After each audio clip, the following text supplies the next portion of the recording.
Good afternoon again from Joliet Route 66 Stadium here at Joliet, Illinois. And look, Terry Bonadanis arrived recently, so I'll hang it over to him in a second. But first, we have Antonio Reyes at the plate. Perhaps right after this batter, we'll make the old switcheroo, and Terry Bonadano will be on the call for you for this game 2. I'm Luke Tanaka. It's a 3-2 count from Michael Querum as Reyes bounces one over to the right side. Jake Lesotho, the first baseman, has to dive to first base, and he's able to make the play. Maybe not the most graceful putout we've seen here at St. Francis, but it certainly does do the trick as Reyes is out at first and Nicholas Verta comes up next.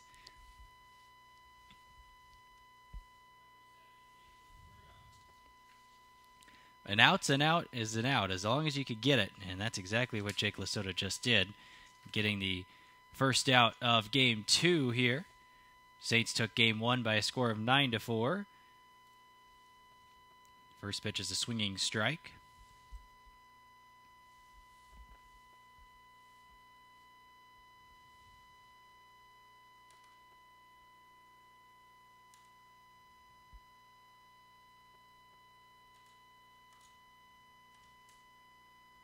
Second pitch is taken for a ball. 1 ball and 1 strike.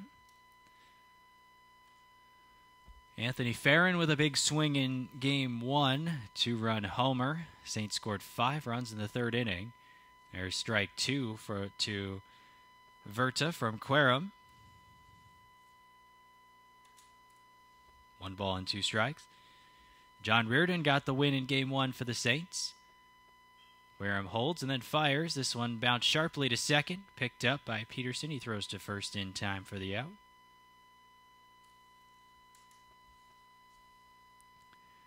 Peterson easily scooping that one up on a backhand.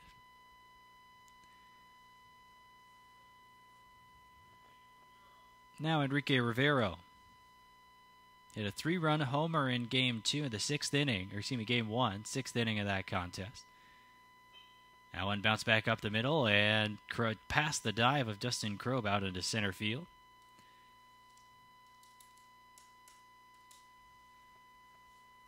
So Rivero is on with a hit, and he's been hot in his last couple ABs.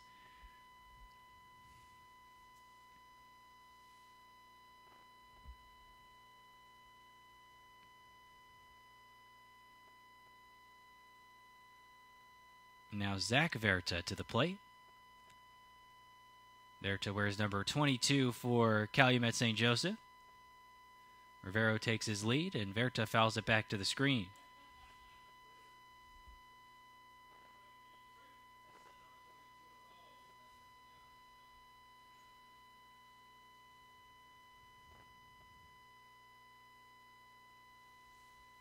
Second pitch is low and away for a ball.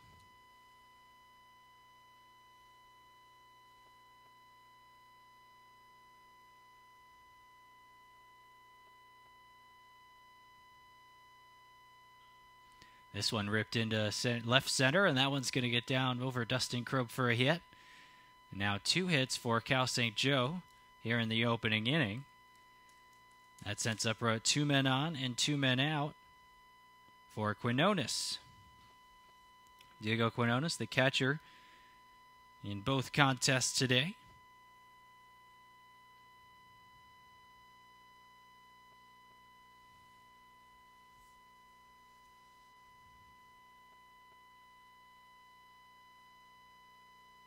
First pitch taken for a strike from Querum to Quinones.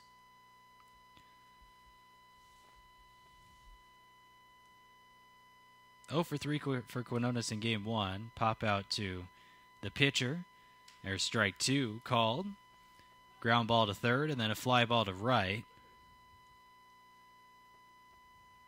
He went 0 for 3. Now with 2 men on, looking for his first hit of the day. Here in the top of the first of Game 2. Lifted, right side, shallow. Peterson ranging back, and the second baseman makes the catch to retire the side. Terry Bonadano will be with you here in just a moment here in the bottom of the first. Travis Schoonover due up for the Saints. We'll be right back.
Welcome back to Joliet. Bottom of the first inning. St. Francis and Calumet College of St. Joseph. We got rid of the old guy. Give Luke the rest of the afternoon off from play-by-play. So thanks for tuning in. Terry Bonadonna with you here for the rest of today's 9-inning Game 2 of our doubleheader. St. Francis victorious earlier today, and now they get Travis Schoonover digging in to lead off game number 2, the bottom of the first. He takes ball 1 downstairs. Schoonover, Crobb, McGuire, the scheduled trio of hitters for the Fighting Saints here in this first inning.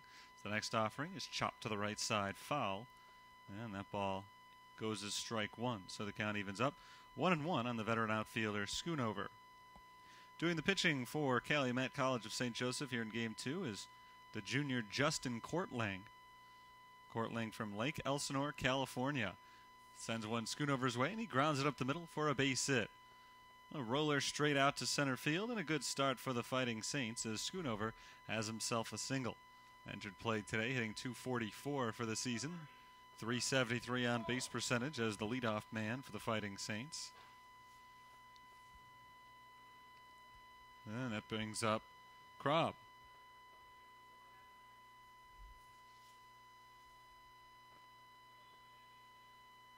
Crottling out of the stretch now. First toss to Crobb is grounded to the shortstop. Scooped up cleanly. The throw to second is in time for one. Relay throw is a little bit late. Dug out of the dirt there on the pick at first base, but not in time to turn 2. Safe at first. Schoonover is out, going to second base, 6-4 on the fielder's choice. One away. Man on first base, and that brings up McGuire. Joe McGuire starting at designated hitter here in the second game of today's doubleheader. He entered today's action with a .238 batting average in 9 games played, including 7 starts. Batting in the right-handed batter's box, no score in the bottom of the first inning, a man at first with 1 out. And the first pitch from Courtlang is over for strike 1. Justin Courtlang is making his 4th start of the year. Not a whole lot of success from him in the first 3. He's won 1 and lost 2. A lofty ERA of 15.75. There's a swing and a high pop-up down the left field line into foul territory, and it looks like it'll go out of play. It does land on the berm down the left field line, just out of reach of the St. Francis bullpen. Count is 0-2 on Joe McGuire. Courtlang this season has pitched just 12 innings in his 3 starts, so he goes about 4 per outing. He's allowed 23 runs, 21 of them earned on 22 hits, 10 strikeouts, 11 walks. Opponents are batting .407 on the season against Justin Courtlang. They're batting .500 against him so far today.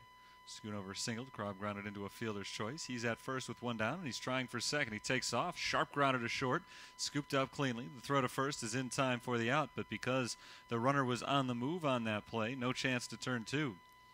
And that probably would have been an easy double play. A sharply hit ground ball right at the shortstop. I don't think he would have had much trouble turning that one, but with Crobb running, didn't even make an effort to take him out at second base. So that's one of the cases when running on the play does more than just rack up stolen base totals. Paid big dividends for the Saints in other ways as they get a man in scoring position with 2 outs. And that brings up the cleanup hitter. Lasota in the batter's box at first base today. Jake Lasota takes a ball outside. The count is 2-0. I mentioned that Courtlang has had some control issues this year. 12 innings pitched, 11 walks. He's got more walks than strikeouts so far on the season. There's a fastball right down the pike, strike 1. It's 2-1 on Lasota. Jake Lasota, freshman from Marengo, Illinois, 5'10", 185 pounds. Again, playing first base today. Typically a catcher outfielder. He flies this one out to right field. Should be an easy play, and it is. The inning is over. Leadoff single does not lead to any runs for the Fighting Saints as they leave a man at second base. So we're on our way to the second inning. No score.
Top of the second inning, no score. Michael Quirum back to the mound for St. Francis. He fires strike one over the outside corner on the number 6 hitter in the Calumet lineup. It's their third baseman, Alan Sanchez, junior out of Oak Lawn, Illinois, transferred in from Moraine Valley, and he takes a ball to even up the count. It's 1-1. No score yet. Both teams had a little bit of offensive success in the first inning, but did not cross the plate. It was a swing and a miss, makes it 1-2 on Sanchez. Crimson Wave got a couple of base hits, left runners at first and second, though. Both of their singles came with 2 outs. Grim's next delivery, swung on and missed, strike 3. Got him swinging for his first strikeout of the afternoon and the first out of the second inning. He's retired 4 of the first 6 batters today. Michael Quirum entered today's contest with 24 strikeouts and 23 in a third innings. So no surprise to see him pick one up early here. He's at just about 1 per inning on the season. And now he faces Verda with 1 out, nobody on. Strike 1 called on the first baseman, number 27 for the Crimson Wave, Alex Verda. Seems like most of this Crimson Wave lineup is Verda's. The last of 3 in this lineup. Takes the ball outside, 1-1. Starting shortstop is Nicholas Verda. He's batting second, and then their cleanup hitter came up with a single last inning is their left fielder, Zach Verda. There's a sharp liner on one hop, fielded at short. The throw goes over to first base, and it's dropped by the first baseman, Lasota. Air goes against the first baseman as Verda is safe at first base. It was a somewhat difficult play for Krob just because he had to play it on a bounce, had to backhand that ball going to his right, but didn't have to cover too much ground, and it wasn't a perfect throw, but it seemed like it was good enough. Just in and out of the glove of Lasota, who is charged with the air, and there's a man at first base with 1 out, as Quirum fires strike 1 to Miranda. Ivan Miranda is the second baseman for Calumet College of St. Joseph. He swings and chops it to the right side over the head of Quirum, charged by the second baseman Peterson. The throw to first is in time for out number 2. Alex Verda advances to second base on that ground out. There's a man in scoring position now with 2 outs. Now, each team has gotten a man into scoring position in each inning so far. That brings up Noah Miller. 2 outs and a man at second. No score in the second inning. Michael Quirum on the mound. His first pitch to Miller is bunted down the third base line. A good bunt. Sliding barehanded stop by Quirum. Throw to first is not in time. Great effort by Quirum. Perfect bunt by Miller. Verda advances to third on the play. They're at the corners with 2 outs. Couldn't have rolled it out there a whole lot better than that, and especially on a wet day. This is very slow turf here in Joliet. Just installed about a year ago, just in time for the end of the St. Francis baseball season, the brand new artificial turf, and it's probably the slowest artificial turf I've ever seen. So we go back to the top of the order, and Reyes, he takes ball 1. Antonio Reyes, 0 for 1 with a ground out to the first baseman to begin the ball game. He's got an RBI opportunity here as Quirum fires a pickoff throw to first, nearly got him. Miller's able to dive back to the bag safely. But as slow as this turf is on a normal day, with all the rain that it took earlier this morning and afternoon, a little bit slower even today. Ball outside, 2-0. A little bit soggy. It is one of the nicest days we've had here in 2019. Certainly by temperature, the nicest. It's the warmest day of the year so far in the Chicagoland area. Outside from Quirum, 3-0, and now he's in danger of loading the bases. And the skies are mostly clear right now, but the rain earlier has slowed things down. 3-0 offering, right there for a strike. So Miller took advantage of the playing conditions with a nice bunt down the third baseline, and that'll be something to watch out for as this game develops. Called strike 2, the count goes full. Not necessarily that exact same idea of bunting it down the third base line, but anything hit on the ground, the infielders are going to have to make a play on it quickly because the ball's not moving very well. That ball ripped out to right field, a base hit and an RBI base hit as Reyes touches first base. Advancing to second is Miller. Alex Verda comes in to score. 1-0. Calumet takes the lead. It's an unearned run against Michael Quirum. Verda had reached on a first baseman's error earlier in the inning. In fact, that was the first solidly struck ball of the inning right there. Belonged to Antonio Reyes. And it was a single. Miller's single came on the bunt. 4 hits in the ballgame now for Calumet. All of them have gone for just one base as Nicholas Verda stands in and takes strike one. Regardless of how the base runners have been coming, Calumet's now got 5 of them in just an inning and 2/3, and they are on the scoreboard as well as that ball rolls in the dirt, gets away from the catcher, and allows the runners to advance. Reyes up to second. Miller moves to third base. The count is 1-1 on Verda. And he's got a chance to bring home 2 runs potentially with a hit here. 1-1. Skied high on the infield. Lasota, the first baseman, makes the call for it just to the right of the pitcher's mound. He puts the squeeze on out number 3. So the inning comes to a close, but 1 run does score for Calumet College of St. Joseph. 2 hits, 1 error, 2 men left on base. To the bottom of the second, it's 1-0. The visitors are on top.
Tesh Peterson and Cebulka due up for the Fighting Saints of St. Francis, trailing Calumet College of St. Joseph 1-0 in the second inning. And the first pitch of the inning is swung on and popped out to shallow center field.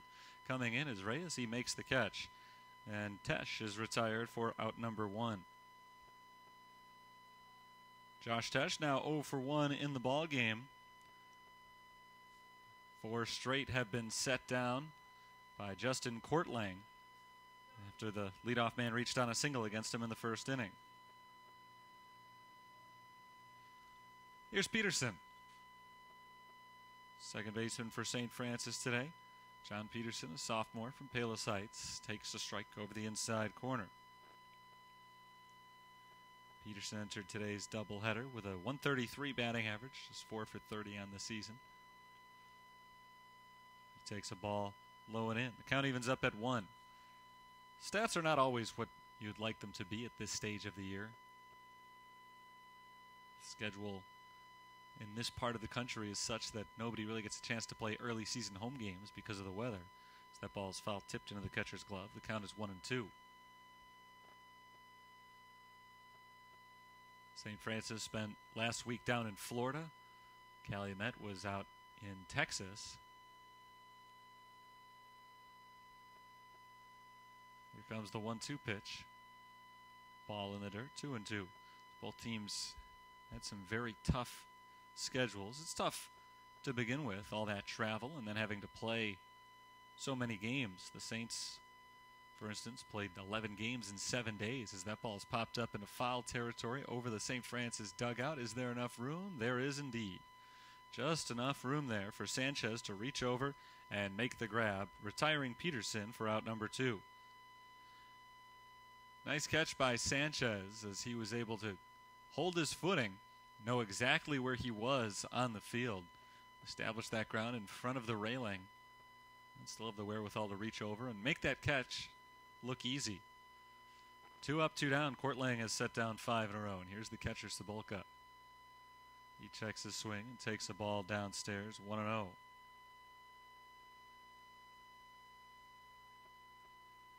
Adam Cebulka, right-handed hitter.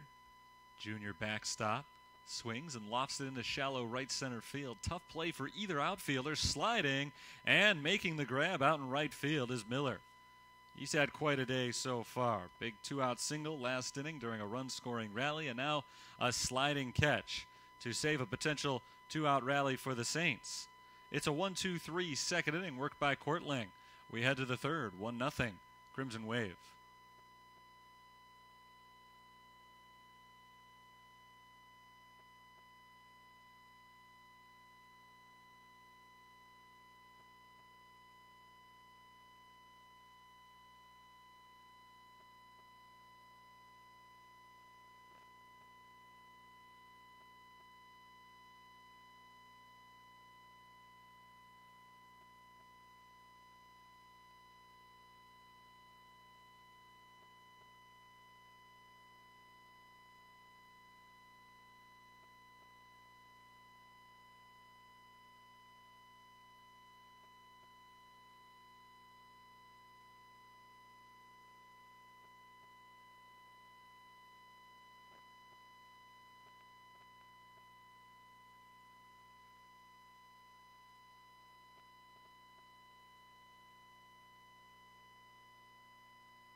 We're starting out the third inning with a 1-0 score. Calumet College of St. Joseph leads the University of St. Francis, and Michael Quirum's first pitch is over for a strike on the designated hitter, Enrique Rivero. Rivero is 1 for 1, singled in the first inning. 4 hits already in the ballgame for the Crimson Wave. Ball low and in, 1-1. Despite that, Quirum hasn't looked bad. Hasn't been hit hard at all. The only sharp hit against him, really, was the Reyes single last inning. That scored a run. Other than that, a bunt single, a couple of seeing-eye ground balls. One little looper. And there you have 5 base runners. There was an error thrown in there as well as Rivero takes the ball. The count is 2-1. Justin Court Lang has looked good, though, for Calumet on the pitcher's mound against the St. Francis offense. That ball foul tip. The count is 2-2. To finish up the point I was making last inning, these teams play a lot of games in a short amount of time early in the year. They do it in unfamiliar locations, usually traveling down south where it's warmer to get some extra games in early. Fly ball down the left field line and twisting foul. Still 2-2. So because of the tough circumstances that these teams are in, it is not always wise to look at the stats early in the year, because these are numbers for the pitchers that will come down and for the hitters that will probably go up as time goes. Ball low and away, full count. And so no reason to fret about the early statistical struggles of the Fighting Saints. Likewise, you can't look at Calumet's pitchers by their numbers. Fouled straight back by Rivero, still 3-2. You'll see an 8th pitch in this at-bat. Top of the third inning, nobody out, nobody on. Rivero, a left-handed hitter, going against Quirum, who's 1-3 in 4 starts this year with a .694 ERA. There's a hard grounder up the middle and out to center field. A base hit for Rivero. The Crimson Wave number 3 hitter entered play hitting .514. A resounding 18 for 35 on the season. He's got 2 hits in Game 2 of today's doubleheader. That's already his second single here, and We're only 12 batters into the game. 5 of the 12 have hits for Calumet. 6 of the 12 have reached base. One of those is Zach Verda, who takes the strike. Verda, the left fielder, 1 for 1 with a first inning single. He was stranded at first base.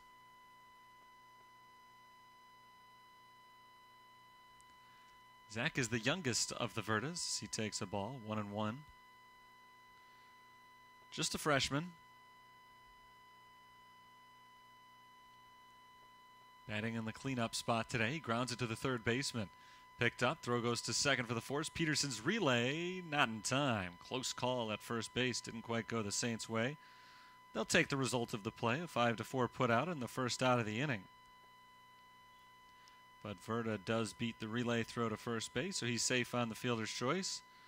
Runner on. 1 out. And the batter is Quinones. Softly hit ball there by Verda. Always hard to turn to on a ball hit softly to the left side. The ball is fouled away by Quinones. Back off the press box window for strike 1. Josh Tesh, just a little bit of a struggle getting the ball out of his glove. Just a split second. That ball is fouled away. It's 0-2.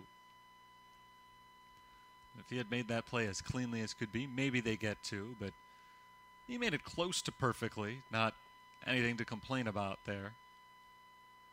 Just a hair late for the double play. 1-0 Calumet. They're trying to extend the lead with a man on base. The 0-2 pitch to Quinones. Popped up foul to the right side, into the seats. CCSJ doing a good job keeping it bats alive so far this inning.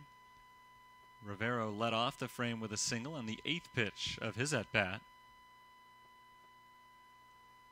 Another 0-2 is another foul ball.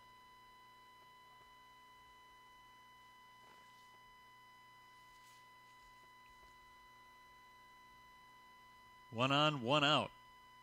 It's the 3rd of 9 innings in this game. It's the 10th of 16 innings as part of the doubleheader. St. Francis took game 1. Ground ball, weakly hit left side foul. Quinones very quickly fell behind 0-2. Since then, he's seen 3 pitches. They've all been strikes, and he's still alive. 3 straight, 2-strike foul balls.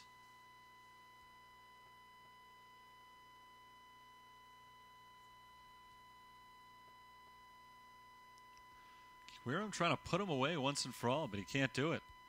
Another foul ball there. It's his 4th 2-strike foul. And we'll see another one.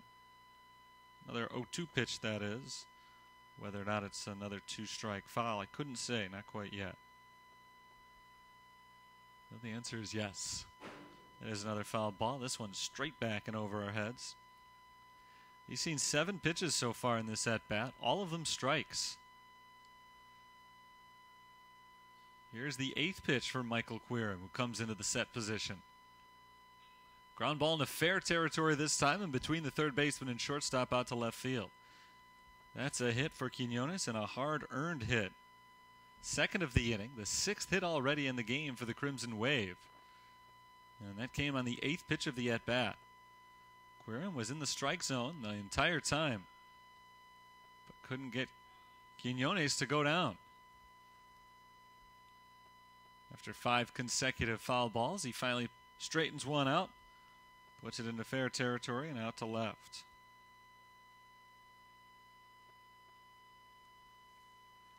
Here's Sanchez, third baseman and number 6 hitter. He takes strike 1. Alan Sanchez struck out swinging his first time up, leading off the 2nd inning, 0 for 1. It's the only strikeout in the game so far for Quirum. Ball outside, 1-1. Made up for that plate infraction with a sterling defensive play last inning.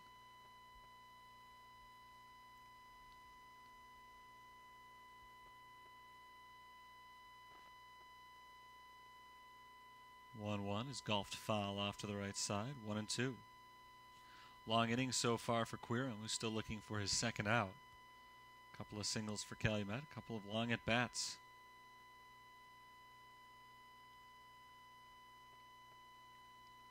This will be the 23rd pitch of the inning. Comes righty to righty, and it misses the inside corner. 2-2 on Alan Sanchez. Calumet got their run on a 2-out RBI single from Antonio Reyes back in the top of the second inning. Check swing on a ball outside. He was able to hold it up and keep the at-bat going. 3-2. Second full count of the inning, so a very long top of the third continues.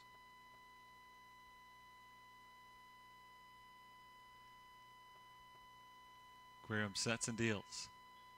Chopper to third base. Picked up by Tesh. Bobbled. Sticks with it and does not have a play. No throw made to any base. Everybody does advance. 3 men safe on the play. An error on Josh Tesh. Loads him up. Second error of the ball game against the St. Francis defense. Both have come on the infield, and both have been costly. One of them led to a run last inning. This one the jury's still out, but it does set up bases loaded with only 1 down. Strike called over the outside corner on Verda. The positive right now for Quirum is that he has consistently been able to induce ground balls off the Crimson Wave bats, and he needs one right here. There's a force everywhere, including home. The 0-1. That is a ground ball, but it's not exactly where he wants it to be as it skips off the glove of Cobb and out to left field. 1 run is in, 2 runs score without a throw on a base hit from Verda. If Cobb had just let that one go, it may have only resulted in 1 run. He was trying to keep it on the infield to ensure that only 1 run would score and maybe still have an outside chance at getting it out. So he slid for the ball. Once he did, it kicked off his glove, and it slowed it down well enough that the left fielder was unable to get there in time to prevent the second run from scoring. It becomes a 3-0 score in favor of the visitors, and that brings Brian Mahalik out to talk with his veteran pitcher, Michael Quirum. Quirum, a senior, local product from Shorewood, Illinois. He attended Joliet Catholic High School. He's had a fine career here for the Fighting Saints. Hasn't really looked bad in today's game, although the numbers would say otherwise. He's allowed 7 hits and 3 runs through 2 2/3 innings, or rather 2 1/3 inning.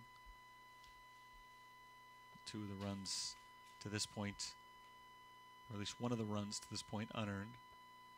That was the one that scored last inning. There's a ball outside on Miranda, 1-0.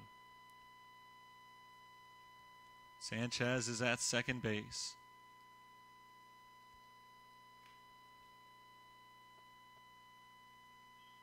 There's a swing and a fly out to right field. Coming in and sliding for that ball. Schoonover can't come up with it. Knocks it down in front of him but doesn't have a play. And it's a base hit for Miranda. Sanchez up to third. Verda to second. Neither man able to advance multiple bases on the play. They were holding up in case that ball were to be caught by Schoonover, and it nearly was. Came up just a little bit short. And now the bases are loaded again. We're at the bottom of the order. And Noah Miller tries to check his swing but can't. It's strike 1.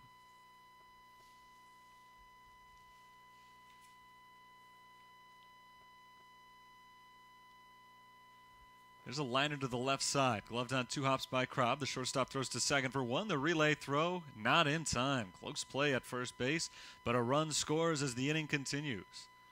A fielder's choice. Double play would have ended the inning, but as they were just late to get the out at first base, Sanchez is able to come in. Verda advances to third base. It's 4-0 Calumet.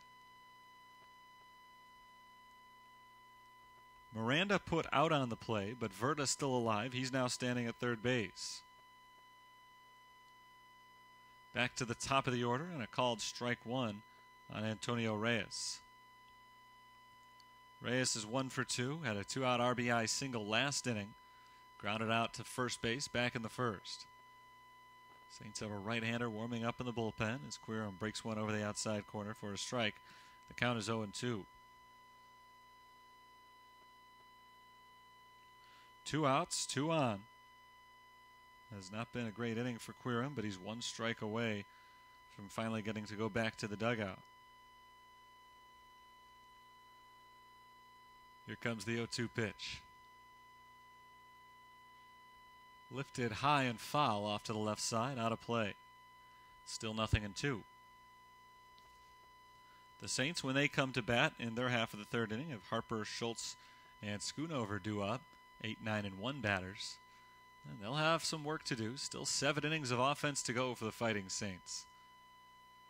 Fouled away, still 0-2. So the score doesn't look attractive right now to the Fighting Saints, but that doesn't mean that this game is over, not by a long shot. Swing and a miss. He went chasing one downstairs. Reyes is out number 3 and the second strikeout victim of Michael Quirams today. 3 runs score in the inning. 3 hits, 1 error. 4 hits, rather. 1 error. They leave a pair at the corners. And we head to the bottom of the third, 4-0. Calumet on top of the Saints.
Sean Harper leads off the bottom of the third inning for the Fighting Saints, trying to fight their way back into this game as they trail 4-0 early. Harper, the left fielder for Brian Mahalick's team today, takes ball 1 downstairs from Justin Courtlang. Courtlang has had some big control problems this year. Mentioned the number back in the first inning. 12 innings, 11 walks on the season coming on. He fires a strikeout Harper. It's 1-1. No such problems today. He has not gone to as many as 3 balls on any hitter. There's a swing and a fly out to center field. Backing up is Reyes. He camps under that ball and makes the catch. Solid cut by Harper. Put a good sound on that ball out to nearly straightaway center field, a little bit off to the left. Reyes was able to adjust the entire way and go back to make the grab. 7 straight set down by Courtlang after the leadoff man reached down a single. Here's Schultz. Bailey Schultz, a junior, transfer from South Suburban. Shows bunt, pulls the bat back, and takes ball 1. 3 outfielders hit consecutively in this third inning. The left fielder, Harper. Center fielder, Schultz, and then back to the top of the order with the right fielder, Travis Schoonover. Ball low and in. 2-0. Calumet got a run in the second, 3 in the third. And they lead now. Strike breaking over the inside corner. Bailey Schultz starting for the 7th time this year, hitting a shade under 200. Takes the ball high, 3-1. First 3-ball count for any St. Francis hitter today. A good hitter's mark of 3-1 means that Courtlang's consecutive batters retired streak is in jeopardy. And he ends it right here with a ball high. It's a 5-pitch walk. It puts a runner at first base with 1 out. We're back to the top of the order. Travis Schoonover, who prior to a few seconds ago was the only one to reach base safely for the Saints in this game.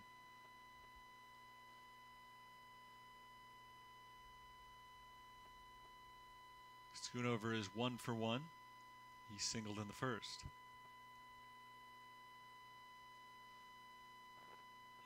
He swings the first pitch here and grounds it to second base. Flip goes to second. It's not in time. Also bobbled. Miranda flipped it over to Verda. I'm not sure if the runner was safe anyway. It looked like he might have been, but Verda couldn't hang on to the ball. And so Schultz advances 90 feet. Schoonover safe at first base. They're at first and second with only one down for Krob.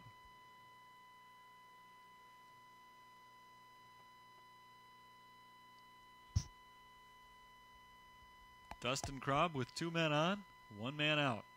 Righty versus righty, the first pitch. Ball outside.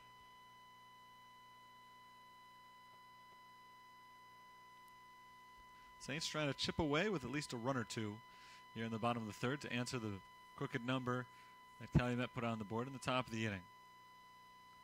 Fouled away, 1-1.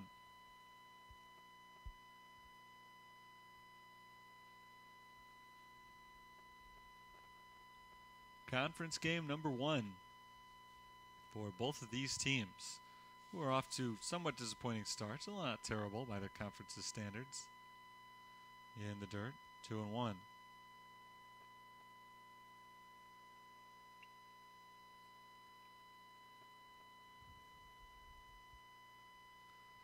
Saints entered play at 4-11. The Crimson Wave 6-11.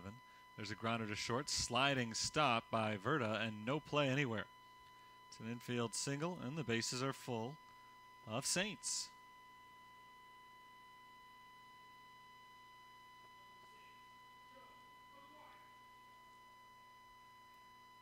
So here with a chance to tie the swing with one swing of the bat is Joe McGuire, the DH.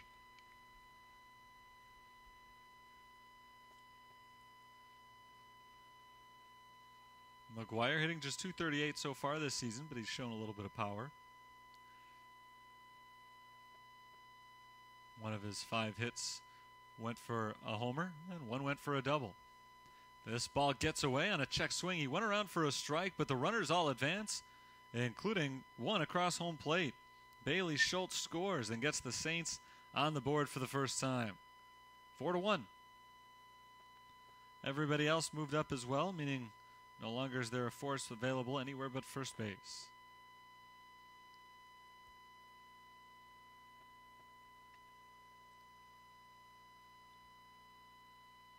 Oh, and 1 on McGuire. He swings and drives it out to left center field into the gap. That ball drops. It scores a run. Another one coming around as McGuire heads to second base. He splits the left center gap for a 2-run double, and it's a 1-run game.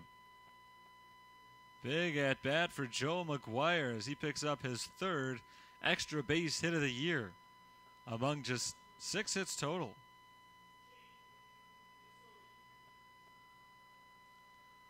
Here's Jake Lasota.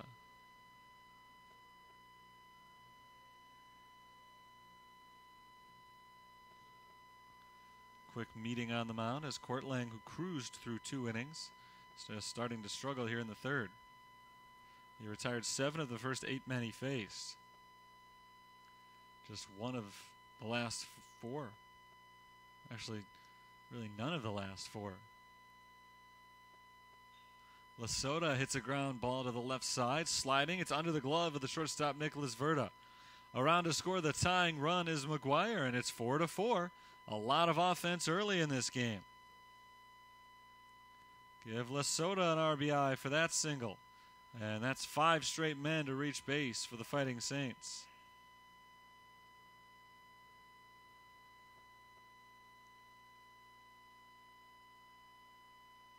Here's Josh Tesh. He smacks one up the middle, but gloving it on 2 hops behind second base is Miranda. He flips to second for the force. The relay throw to first base is in time, and a great job by the first baseman to hold the bag as he had to dive for it. Verda was able to keep that toe tipping the backside of the base to end the inning. It's a double play, but not before 4 runs scored for the Fighting Saints. The big hit, a 2-run double for Joe McGuire. We head to the 4th, 4-4.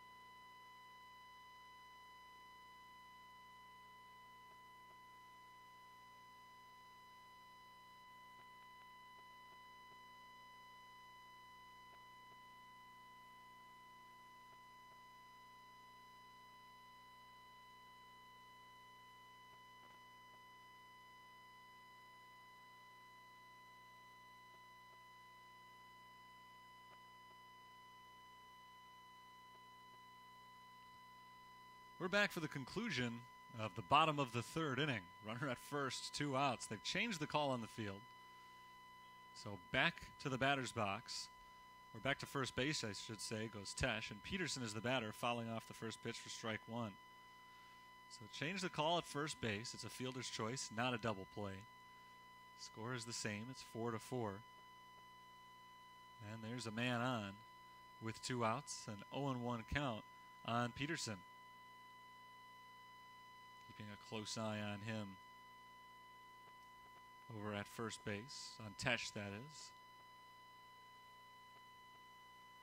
There's a bunt from Peterson down the third base line and foul. The count goes to 0-2.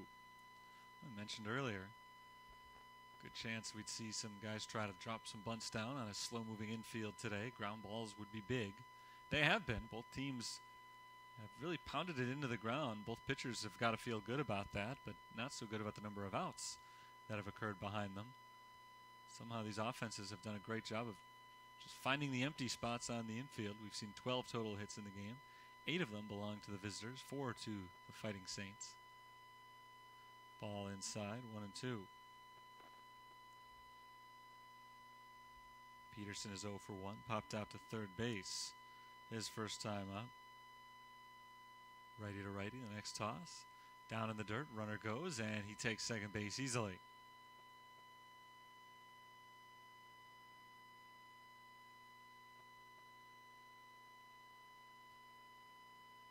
So Tesh advances.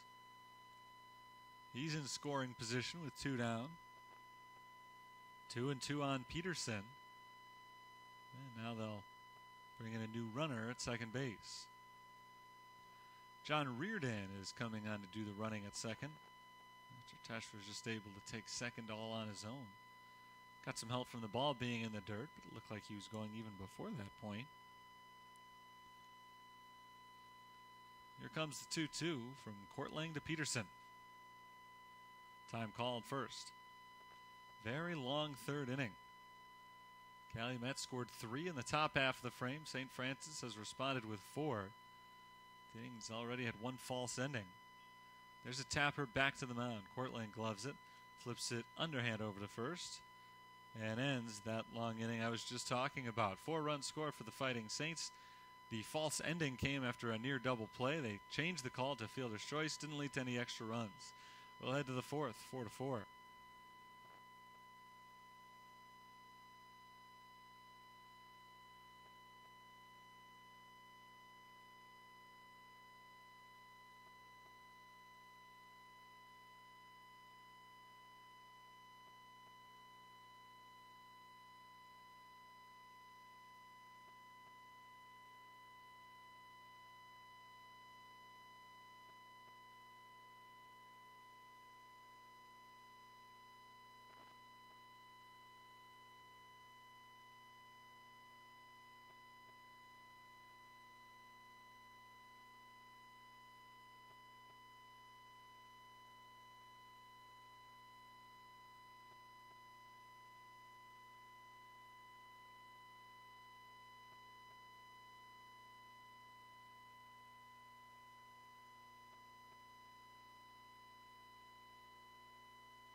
Nick Verda leads off the top of the 4th, the real top of the 4th.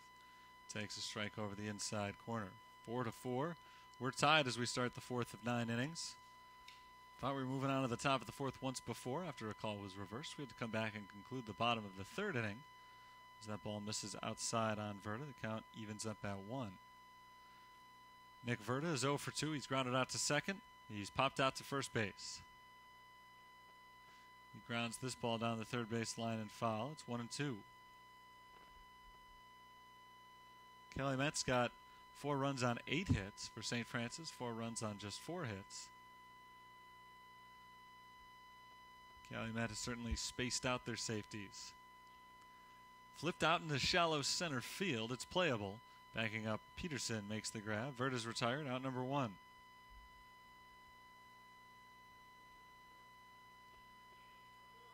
Crimson Wave have stranded 2 men on base in every inning so far, 6 total.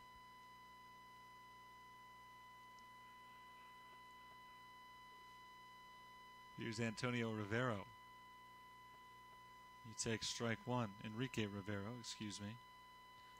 Rivero is 2 for 2. He singled in the first, singled in the third. That one started a run-scoring rally, a 3-run scoring rally, in fact.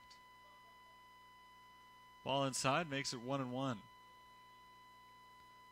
Michael Querim has not been quite as sharp as he'd like today. Does get a strike there, though. It's 1-2 on Rivero. Very dangerous hitter, batting over 500 for the season.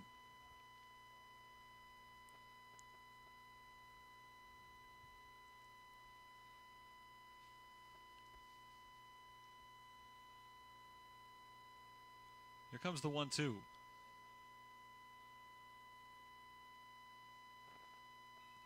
Ground ball right side. Diving stop by Peterson. Scrambles to his feet. Throws to first and no bag at first base. Rivero is safe. Lesoto was frozen in his tracks over there at first base. He was slow to get over to first because he thought that ball was going to get through to the outfield. Once it didn't, he was kind of left scrambling. Hustled back to first. And while he was hustling back, the throw was made by Peterson. And he never was able to find the bag. Lesoto, that is. There's a ground ball to third. Tesh trying to make up for that with a double play as Peterson turns it. And it is, in fact, a 5-4-3 double play to end the inning.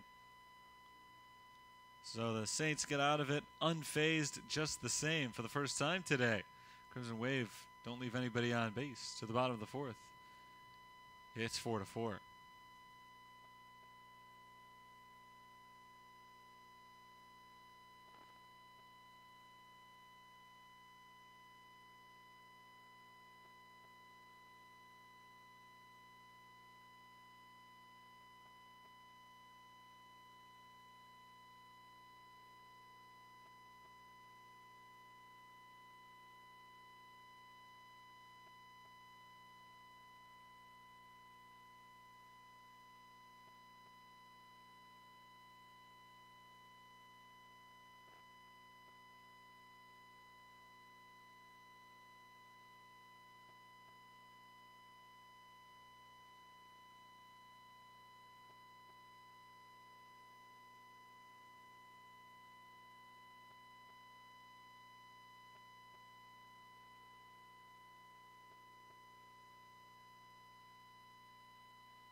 Adam Cebulka, the catcher, leads off the bottom of the 4th for St. Francis. After a marathon-length 3rd inning, Fighting Saints were able to get out of the top half of the 4th in very short order, trying to avoid the trend reversing completely. As Cebulka takes ball 1 low. It's the bottom of the order to up. Cebulka, then Harper and Schultz.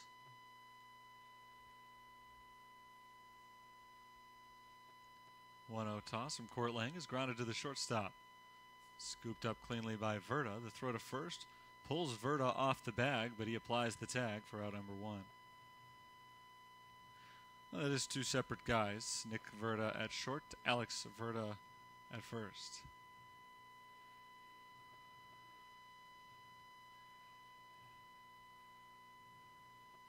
Here's Sean Harper.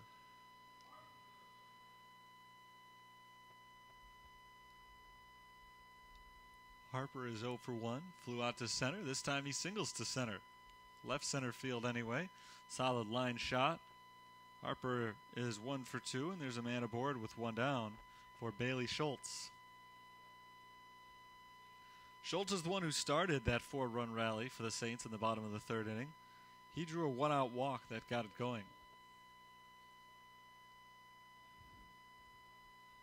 Runner at first, one out in a tie game.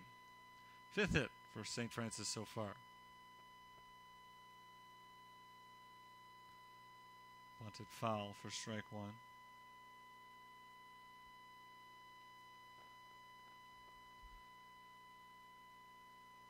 Calumet's got their 4 runs on 9 hits. They've got at least one every inning, but the top of the 4th was the first one today in which the Crimson Wave. There's a bunt foul, and the count is 0-2.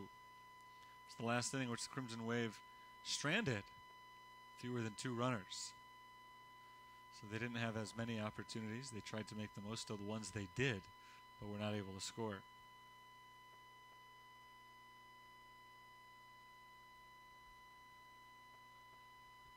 Into the windup, the pitch, hard grounded to third, scooped up by Sanchez. He throws to second for the force, on to first base, double play. 5-4-3. So both halves of the 4th inning go relatively quickly, including an around the horn double play. 4th is over. We've got 5 still to play. 4 is still abundant on the scoreboard. That's our score right now, 4-4.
Quinones leads off the 5th inning, swings the first pitch, pops it up foul to the left and out of play.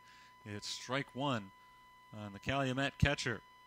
4-4, we're tied through 4 innings of play. Both pitchers started off sharply. Both pitchers faltered in the 3rd inning. Both pitchers bounced back nicely thanks to a double play in the 4th. It's been a remarkably similar game so far. 0-1 to Quinones is fouled away.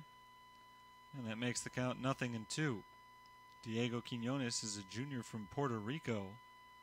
Transferred over from Morton College.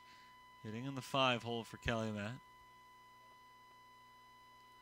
He barely gets a piece of that to stay alive. Nice job of 2-strike hitting there by Quinones, who singled and scored as part of a 3-run 3rd inning rally. That 3rd seemed to last forever for Michael Quirum. Had to face 8 batters. He allowed 4 hits. 1 man reached on an error. 3 runs scored by the time all was said and done. Ground ball, weakly hit left side. Tough play for a charging touch. Gloves, throws, wild. Quinones is safe at first base. And the leadoff man reaches for Calumet for the 2nd time in 5 innings today. Difficult play there for Tesh. I've been talking about it all throughout this game. The wetness of the turf combined with the general slowness of the turf to begin with mean that infielders are going to have a tough day all around, and that was what happened right there. Strike one called on Sanchez.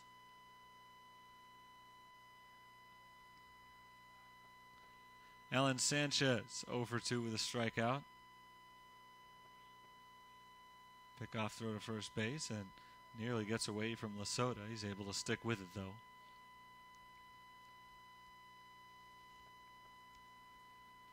Diego Quinones over at first. Quirum has not thrown a 1-2-3 inning yet. Swing and a miss. 0-2. Closest he came was last inning when a one-out single was erased on a 5-4-3 double play. His counterpart, Justin Courtling, has thrown one perfect frame. It was the second.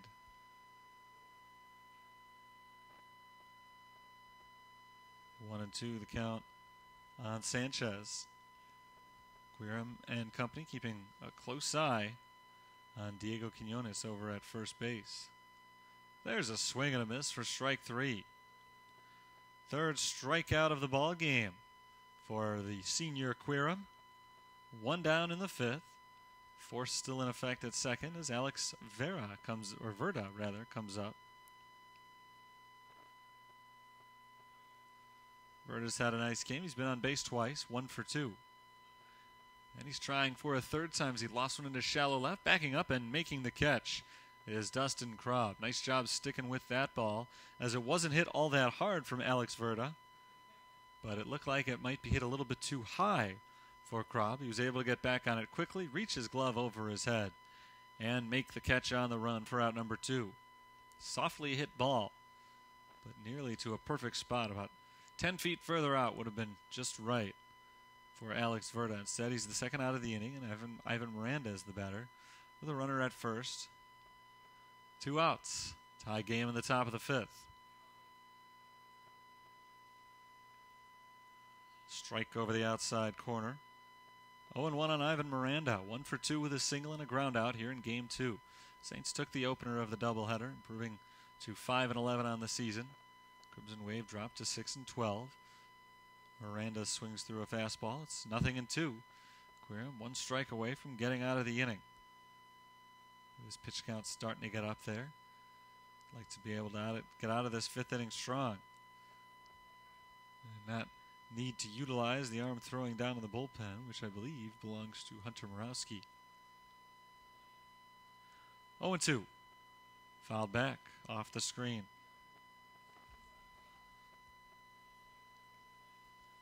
Bottom of the 5th, the Saints will have the top of the order coming up. They're looking to capture some momentum. Haven't really had it during today's game,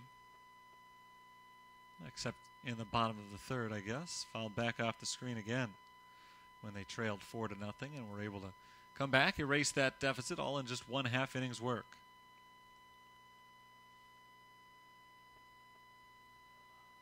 Another 0-2. Off the outside corner, ball 1. We saw that bat, remember, a couple of innings ago. The batter at the time was Diego Quinones, in which he saw an 0-2 count and hung in there for a long time. Not the case with Miranda, as he strikes out swinging. Second strikeout of the inning, 4th of the game for Michael Quirum. It's halfway through this thing, 4-4. Saints and the Crimson Wave are tied.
It's the bottom of the 5th inning. St. Francis looking to take their first lead of the game. With the top of the order, Travis Schoonover, Dustin Krob, Joe McGuire due to hit. First pitch, righty versus lefty in the bottom of the 5th. Court Lang throws a ball downstairs. 1-0. Justin Court Lang has already hit his average for the season, 4 innings per start. Ball outside, 2-0. Schoonover's been on base twice. He's 1 for 2 with a single, a fielder's choice, and a run scored. Scored the second run as part of that 4-run third inning rally. Swing and a miss, 2-1. 2-0 count. You've always got the opportunity as a hitter to let loose. Schoonover certainly did right there. Not able to make contact though. Strike called over the outside edge. 2-2. Crimson Wave have out-hit the Fighting Saints 10-5. Saints have committed 2 errors to just 1 for Calumet, and yet we've got a tie score. Foul tipped in and out of the glove of Quinones. Still 2-2. So the Saints in some ways are fortunate to still be where they are in this game right now. Could be worse. Ball 3, the count goes full. But I don't think anybody ever feels truly fortunate to be tied. They'd like to take the lead. They've already overcome a 4-run deficit to tie it up. Can they make it 5 straight runs at some point here? Not thanks to Travis Schoonover in this at-bat as he strikes out swinging. First strikeout of the game for Court Lang. That brings up Dustin Krob, who is 1 for 2 with a single and a run.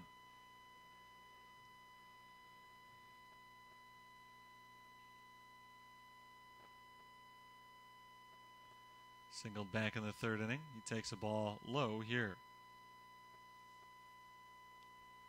Coming into today's start, Court Lang had a whopping 11 walks in 12 innings, so that's been a big problem for him. He's only issued 1 through 4 1/3 today. Strike over the inside corner, 1-1. He had struck out 10 in 12 innings. Not a bad number at all. Today he's got just 1 strikeout in 4 1/3 innings. Just came. Ball high on Krob.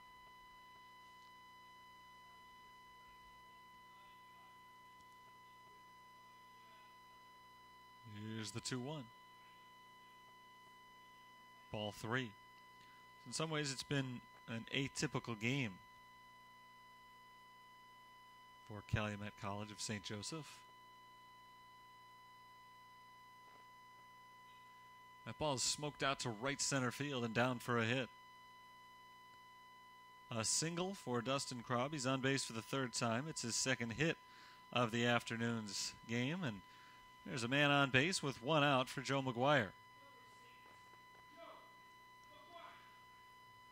One thing that's always a benefit to not striking out as many guys, as is the case for Court Lang today, a little extra time on the mound with a smaller pitch count. And it's the same deal when you're not walking guys. Of course, you don't want to walk guys for a lot of reasons. Pitch count is probably one of the minor ones. Joe McGuire's 1 for 2. Came up with the big hit of the 3rd inning for St. Francis. He backs out of the way of ball 1. Came up with the bases loaded, brought 3 runs in. First one on a wild pitch, and then the next 2 on a double into the gap.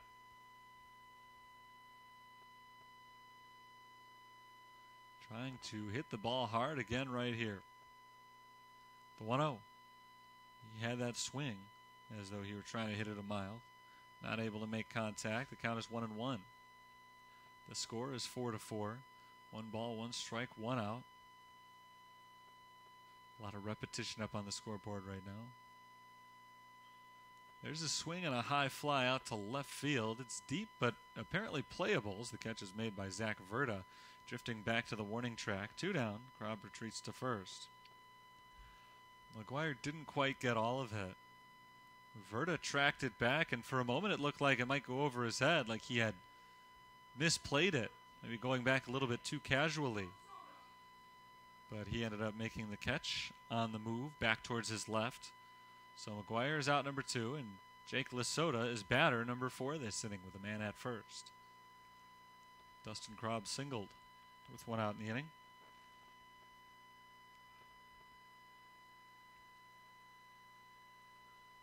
Strike one called on Lasota. RBI single for Lasota in the third. He's 1 for 2. He's also flown out to right field.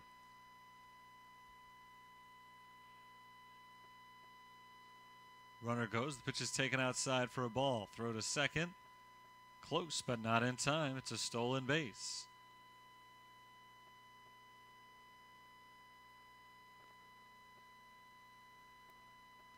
Runner in scoring position now with 2 down. Lasota's got another RBI opportunity. He had one coming into today. Now he's got 2.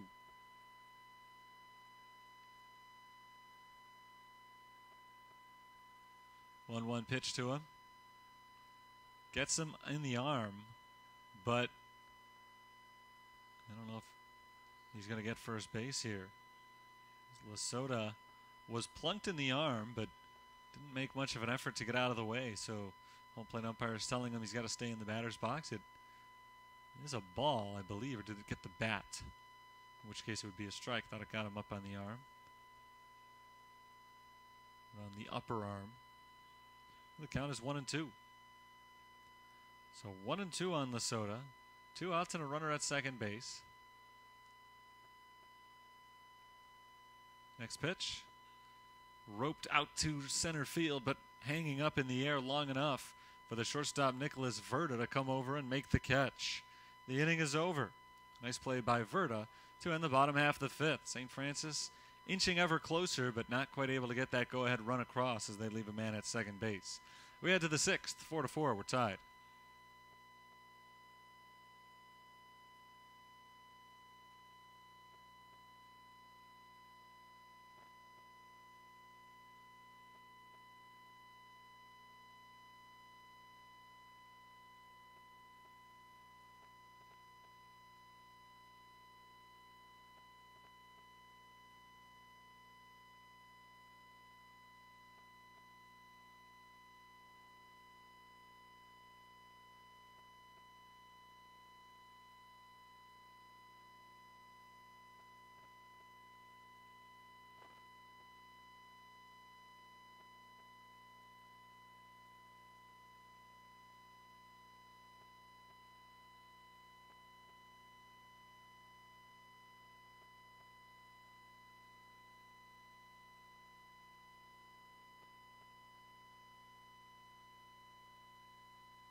Tie game, top of the sixth. Noah Miller leads things off for the Crimson, and he takes a strike over the inside corner from Michael Queerham, who has settled down.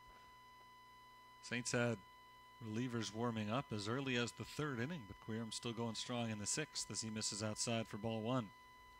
Miller is 1 for 2, bunt single back in the second that sparked a 2-out rally, leading to the game's first run. He pops this ball foul and out of play to the left side. It's 1-2. Miller reached on a fielder's choice during the 3-run third inning for Calumet. 1-2 offering. Foul tipped. He just does stay alive. Still 1-2. Miller and then the top of the order. We're back to Reyes and Nicholas Verda. Queerham hoping for easy work with the 3. Ball high, 2-2. Hasn't had easy work yet today. Closest thing to a 1-2-3 inning had was the 4th, when a 1-out single was erased by a double play. Fly ball foul to the left side and out of play. Harper gave it a little run, but no real chance to get to that ball. Still 2-2. Another long at bat for a Crimson Wave hitter.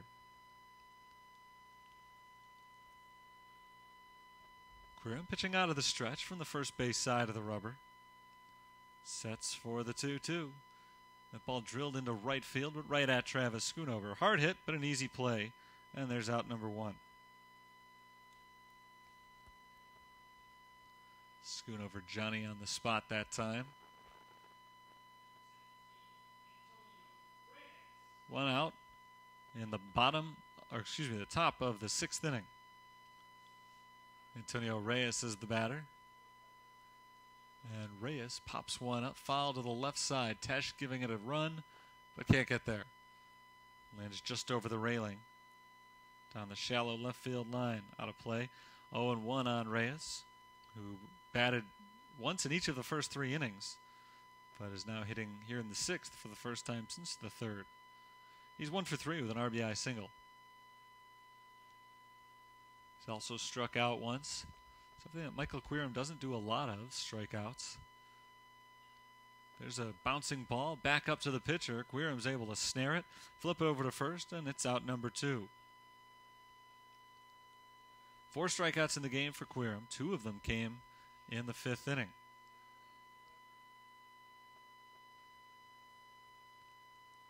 I say he doesn't do it a lot. I was referring to today's game. He's a pretty decent strikeout pitcher in general. Nicholas Verda swings the first pitch and pops it into shallow center. Taking a step in and making the grab is Bailey Schultz, and it's a quick 1-2-3 6th inning for Quirum, his first perfect inning of the game. We'll head to the bottom of the 6th. Saints looking to take their first lead when we return, tied at 4.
Josh Tesh leads off the bottom of the 6th inning for the Fighting Saints.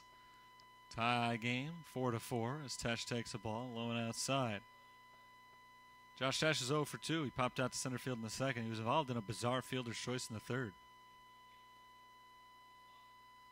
Here's the 1-0. Liner out to right field, a base hit for Josh Tesh. Leadoff man reaches for the Fighting Saints. The go-ahead run is aboard in front of Johnny Peterson. The bizarre fielder's choice I was talking about came towards the end of that 4-run inning for St. Francis. Looked like they might add on more. They had a runner on base with 1 out. Tesh grounded into an apparent inning-ending double play. But then they brought the players back on the field. Calumet defense had cleared, gone back to the dugout. They brought them back out. They reversed the call at first base. Said it was just a fielder's choice, not a double play. The inning continued. St. Francis didn't end up getting any more runs out of it. New runner at first base is Noah Carraro. So he's running in place of Josh Tesh, and Johnny Peterson will try to get him over.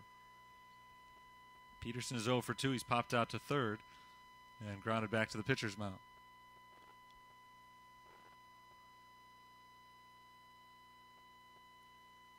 Squares to bunt, drops it down in front of the mound. Picked up by the pitcher Court Lang, who throws to first for the out.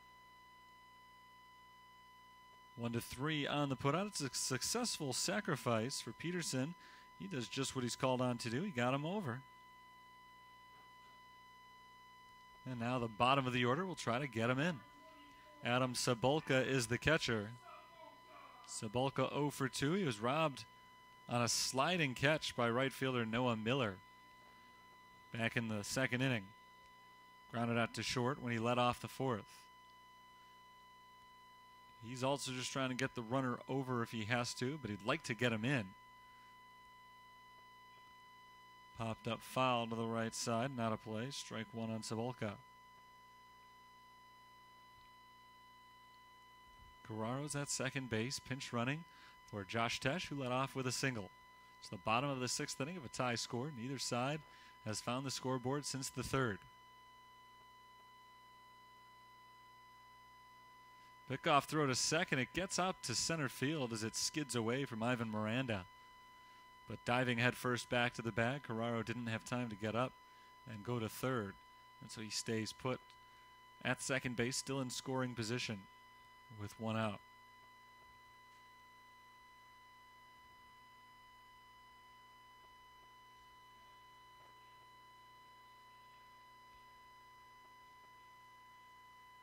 Cebulka swings and flies it out to right field. Pretty well struck, but playable for Noah Miller, who backs up and makes the catch. Carraro tags and advances to third base.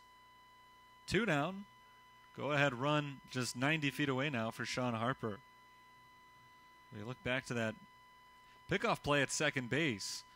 Sure, it was a questionable call for Carraro. He probably just didn't get a great read on that errant pickoff throw right away, and it's likely, I think, that he made the right decision not to try for third, but if he had tried and made it in there successfully, that fly ball would have scored him. Sean Harper takes ball one off the inside corner. Harper is 1 for 2 with a single and a fly out. Tied at 4, the leading run 90 feet off. Ball high, 2-0. If not Harper, then perhaps Bailey Schultz. He's on deck. He may get a chance to drive in the go-ahead run. Ball 3. Just 1 walk so far today for Court Lang. Nobody warming up in the Calumet bullpen. They're sticking with Court Lang for now. He's already gone well beyond his season average of 4 innings per start. He's been much better than his average runs output as he fires a strike on Harper to make the count 3-1. He had given up an average of 2 runs, or should say 8 runs per start. 2 runs per inning is what I was getting at. There's a pop-up, shallow right center field. Miller, Reyes both come in on it, and it's the center fielder Reyes making the catch in the gap to close up the inning. Leadoff single does not lead to any runs as the Saints leave a man at third base. We head to the 7th, tied at 4.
Top 7, 4-4. We're tied.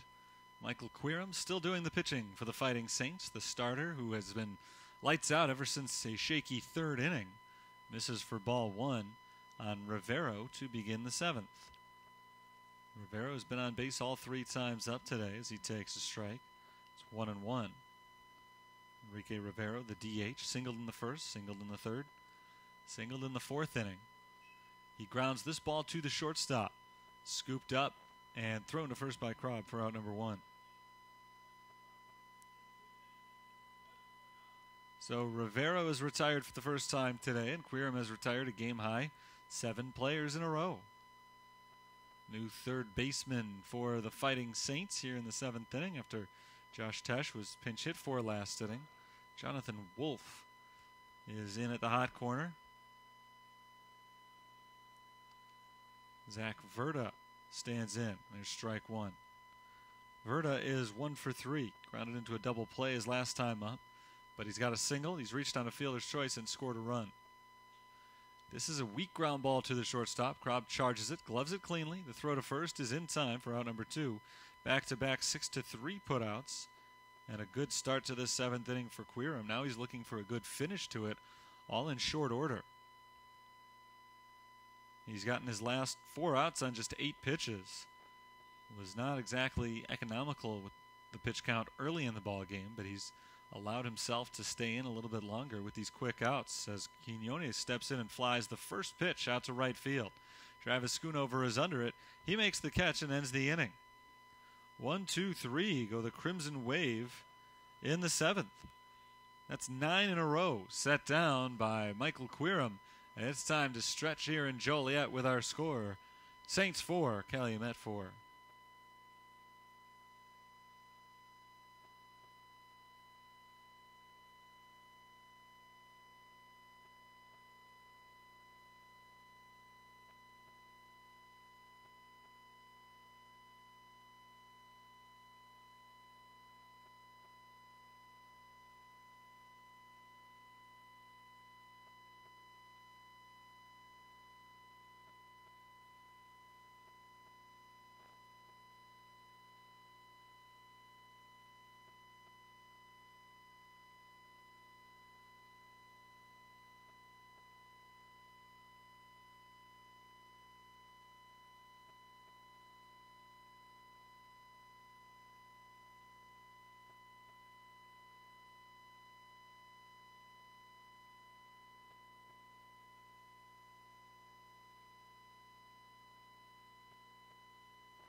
We're in the bottom of the 7th inning and tied up. St. Francis and Calumet St. Joseph 4-4.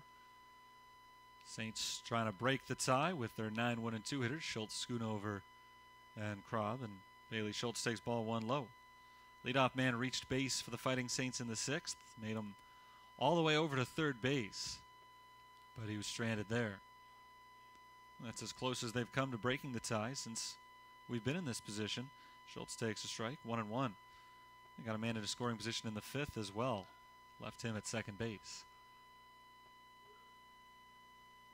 Ball low, 2-1. Both starters are still in the game. Quirum for St. Francis, Courtlang for Calumet. And I don't think anybody thought that would be the case after the way the first 3 innings of this game went. Ball inside, 3-1.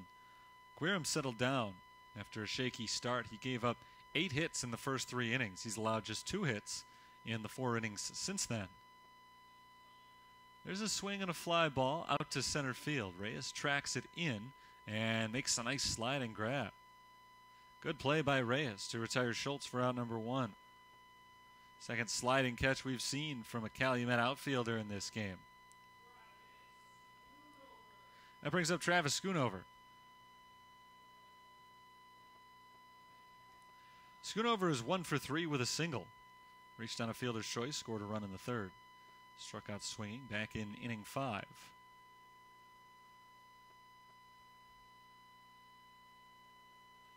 Chopper foul to the right side, strike 1. As for Courtlang, he hasn't settled in so much as he's gotten over that one big hiccup in the 3rd because he got off to a strong start. He retired 7 of the first 8 batters he faced in this game. Ball low, 1-1.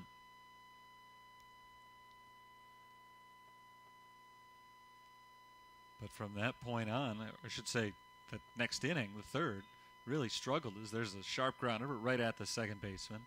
Picked up cleanly by Miranda, who throws to first for out number 2.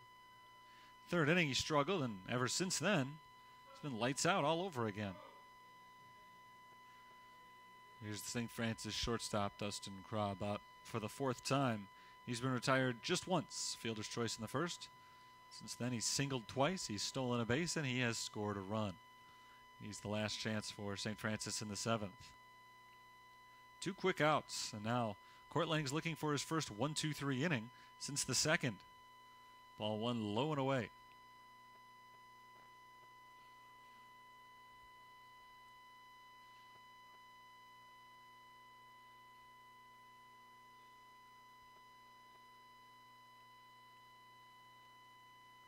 Ball inside. Count is 2-0. Joe McGuire in the on-deck circle, but he'll only bat if Krob reaches base here.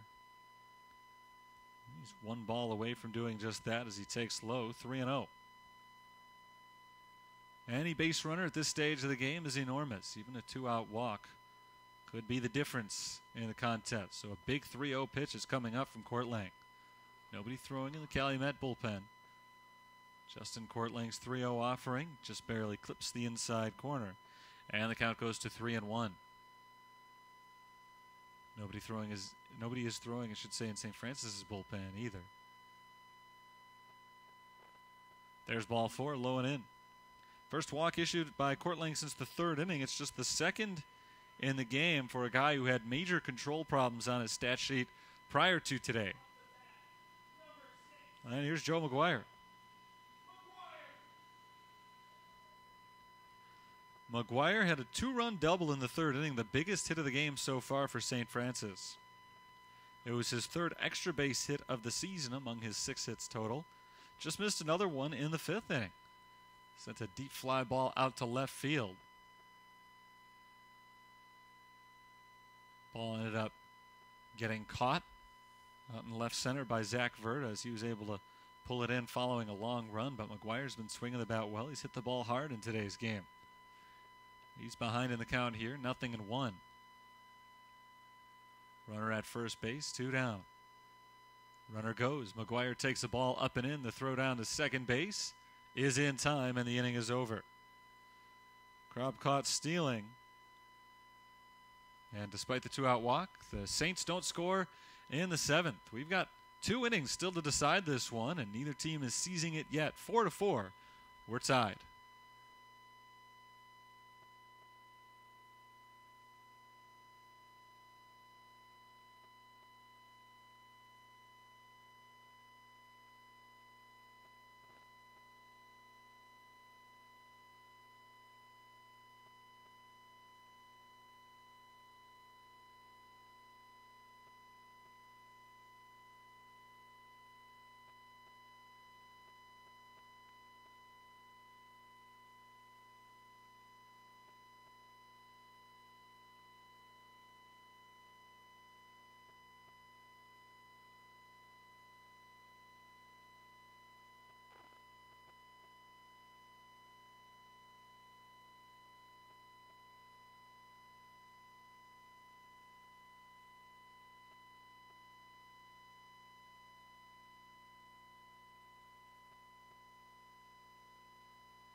Top of the 8th inning, 4-4.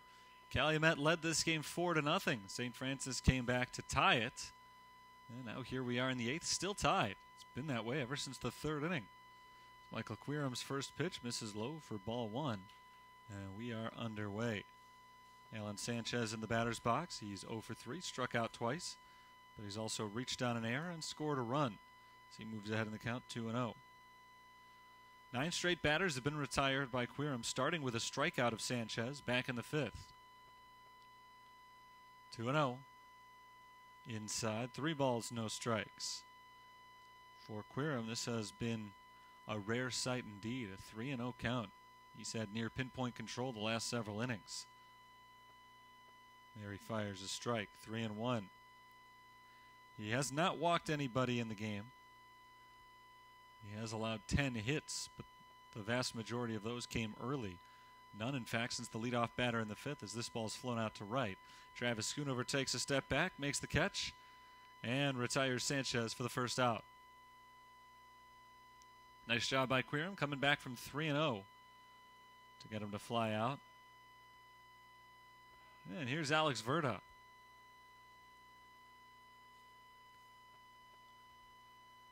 Verda is a sophomore from St. Lawrence High School.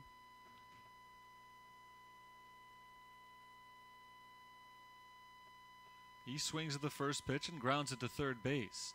First chance for Jonathan Wolf over there. His throw is a little bit low, but pulled up cleanly by Lasota. And there's out number 2. 11 straight set down by Quirum. Wolf just checked in to play third base last inning after Josh Tesh had been pinch run for in the bottom of the 6th. And on the 5th at bat, since he entered the game, Wolf got his first chance and made it well enough. 2 down. There's ball 1 low to Miranda. Ivan Miranda, the second baseman, 1 for 3. Singled in the 3rd. He's also grounded out and struck out. 3 runs came across in that 3rd inning for Calumet. Called strike, 1-1. That 3rd inning featured 7 combined runs between the 2 teams and 7 combined hits. Fouled away to the right side, out of play. It's 1-2. The other 6+ innings combined, we've seen a total of 1 run and 10 hits.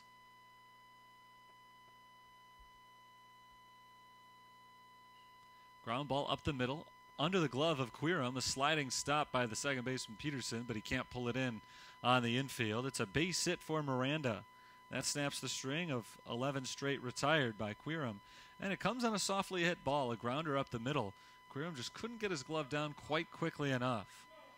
And it squirted over second base. Even if Peterson had made that play on his slide, no chance to get Miranda. The only opportunity for an out on that play would have been if Quirum could bring it in. Miller bunts one down the third base line. Wolf charges, gloves, throws late. Infield single for Miller. That's his second bunt hit of the game. And now Calumet's cooking with runners at first and second. 2 outs, and their top of the order coming up. And Noah Miller's a very good bunter. 2 times he has dropped one down. They've been perfect both times. He's 2 for 2. A couple of singles. The 2 times he hasn't bunted, he's 0 for 2. So maybe he should stick to bunting. Top of the order, it's Reyes, and the first pitch gets away from the catcher Cebulka. All the way to the backstop, the runners advance. This has taken a very quick downward turn for St. Francis. A minute ago, 2 outs. A 1-2 count on Miranda. Nobody on base. Now all of a sudden they're at second and third. And a 1-0 count on Reyes. He takes a strike. It's 1-1.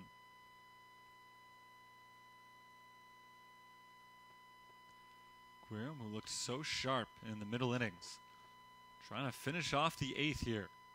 The 1-1 misses outside. 2-1. 12 hits to 7. Calumet leads. A couple of those have been bunt hits. They count on the score sheet just the same. Ball outside. 3-1.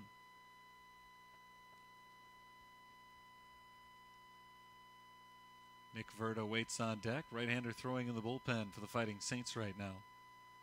As Quirum tries to get through this 8th inning. He gets the outside edge of the plate here. Strike 2. Full count on Reyes. 2 on, 2 out. Top of the 8th inning. Tie ball game 4-4. Here's the pitch. Ground ball to the shortstop. Picked up by Krob. The throw to first is in time, and the inning is over. Quirem works out of a big 2-out jam and does not allow a run in the 8th. The Saints will try to score a run in their half of the 8th and take their first lead of the game in just a few moments. We're tied at 4.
Bottom of the 8th inning, tie score. It's 4 apiece.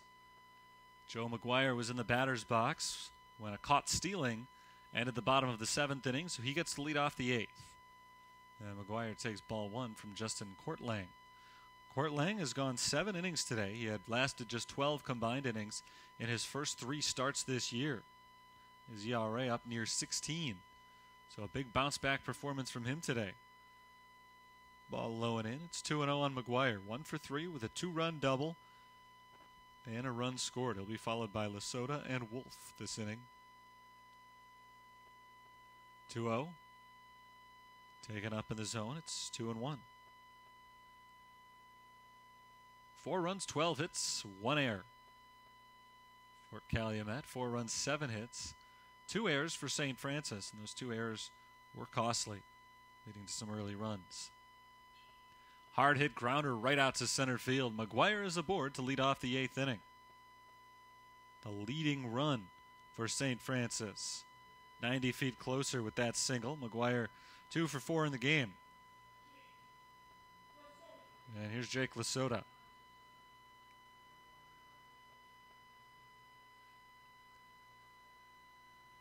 We've got a meeting on the mound coming up first. Brian Nowakowski, the head coach of Calumet College of St. Joseph. Crimson Wave off to a pretty good start this year. 6-11 coming in. They did lose the first game of today's doubleheader, so down to 6-12. It might not sound like a pretty good start on paper, but they're near the top of the CCAC in terms of non-conference records. This is just a tough area to play in general, and I talked about it earlier because you've got to travel so much and usually play a lot of games in a short period of time over your spring break to get some games in early in the year when you know the weather's going to be bad in the Midwest. So a lot of teams do struggle on the stat sheets and in the record books early in the year. But conference season starts today, and this is when all the fun really starts. CCAC doubleheader today. St. Francis back at it this weekend. They've got 3 more at home over the weekend, Saturday night, and then a doubleheader on Sunday afternoon against Indiana South Bend. We're ready to continue as the meeting on the mound has concluded. McGuire's at first base. Jake Lasota in the box. Squares to bunt. Drops it down. Back to the pitcher. Picked up by Courtlang. Throw to first is in time.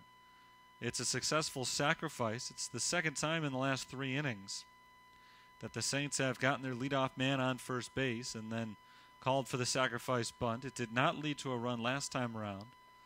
We'll see if that changes here with Jonathan Wolf coming up.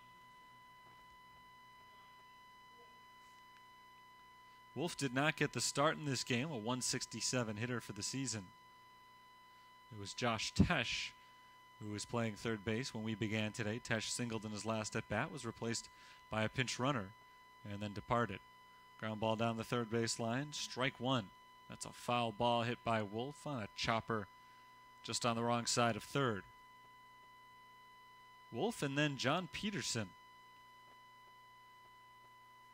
That's what the Saints have due up to try to take the lead. Runner at second base, one out. They're looking for just one base hit here. Wolf, though, falls behind in the count. It's 0-2. Calumet scored 1 in the second, 3 in the third to take a commanding early lead. St. Francis answered with a 4-run bottom of the third inning. Ball up and away, 1-2. Neither team has scored since the third inning. So it remains 4-4. That could change with a base hit here. Runner at second, one out in the eighth. Ball in the dirt. Good block by Diego Quinones. Not allowing McGuire to advance to third base. We saw back in the sixth inning how big a stop like that can be. In that case, it was Noah Carraro at second base, was not able to advance to third on an errant pickoff. So there's a ground ball to the shortstop, charging and gloving that cleanly. The throw to first base from Verda is in time. Runner advances to third, but there are 2 outs in the inning now. So again, a similar situation to the one we saw in the sixth inning. A big stop by the catcher on that passed ball. Remember, the sixth inning situation was the errant pickoff throw to center field. The runner was not able to advance that time, and as a result couldn't score on a fly ball to right field. One at bat later. This time, McGuire only able to advance to third on the ground out thanks to the block from the catcher Quinones. Anthony Farron comes up as a pinch hitter, but doesn't get to stand in there for very long. He's walked off to first base intentionally, and now he leaves for a pinch runner. And the pinch runner is the man he just replaced, John Peterson.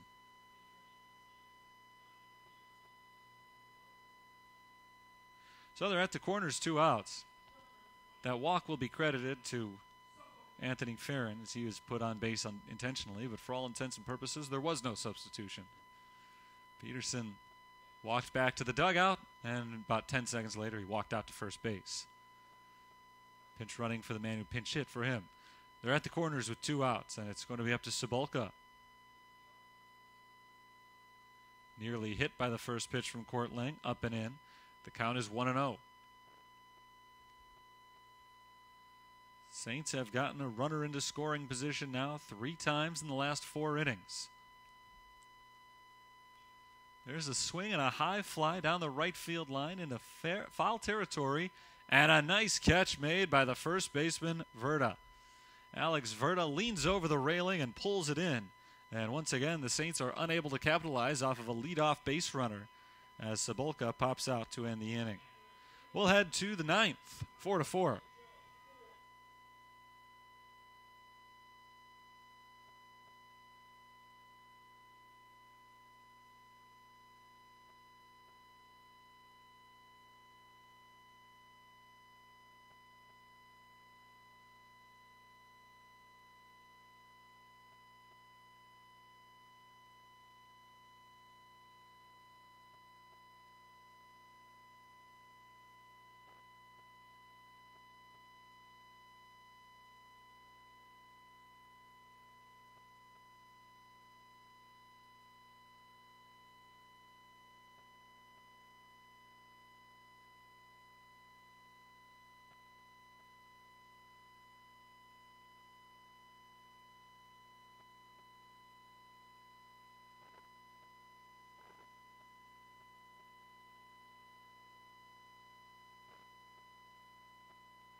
Top of the ninth inning, Calumet College of St. Joseph trying to break a 4-4 tie. They'll face Verda, Rivero, and Verda. Nick Verda leads things off. Ball one outside. Hunter Murawski is the new pitcher on for Michael Quirum. Murawski takes a ball, or fires a ball, I should say, 2-0. Murawski's been the most effective reliever this year for St. Francis. In 3 appearances, he's 1-1 with a 3 even ERA. In 6 innings, he's allowed 4 runs, only 2 of them earned, though. On 7 hits with 6 walks, 3 strikeouts. Opponents batting .304 against him so far this season. He falls behind the count here, 3-0. Next pitch from Murawski. Swung on, grounded to the right side. Picked up by the second baseman, Peterson. Throw to first is in time. 1 up, 1 down in the ninth. Murawski replaces Michael Quirum, who ended up going a pretty solid 8 innings. Maybe not so much statistically. He allowed 4 runs and 12 hits over the 8 innings, but he settled in and was very good after the third. He finished with 4 strikeouts, didn't walk anybody. Had a little problem with the man in the batter's box right now. Enrique Rivero went 3 for 4 against him, and now facing Murawski for the first time. Rivero takes ball 1. He drives this ball out to right field. Schoonover has to go back on it in front of the warning track. He reaches up to make the catch. Hard hit ball by Rivero. Schoonover, though, able to pull it in for the second out of the inning. The second inning run allowed by Quirum today was unearned. One of the third inning runs was unearned as well, so only 2 earned runs over 8 innings allowed by Quirum. All in all, a pretty good day. Ball 1 low on Zach Verda. This Verda is 1 for 4. With a single, he's reached on a fielder's choice and scored a run. Swing and a miss, 1-1. When we get to the bottom of the ninth, the Saints have Harper, Schultz, and Schoonover due to hit. And they're hoping that 1 run will win the game. 1-1 count. Swing and a miss. It's 1-2. So far, Murawski has fallen behind every batter this inning with a first pitch ball, but he hasn't given in to wildness. Big walks guy this year so far, 6 in 6 innings. Trying to turn it around here today. Ball low and away, 2-2.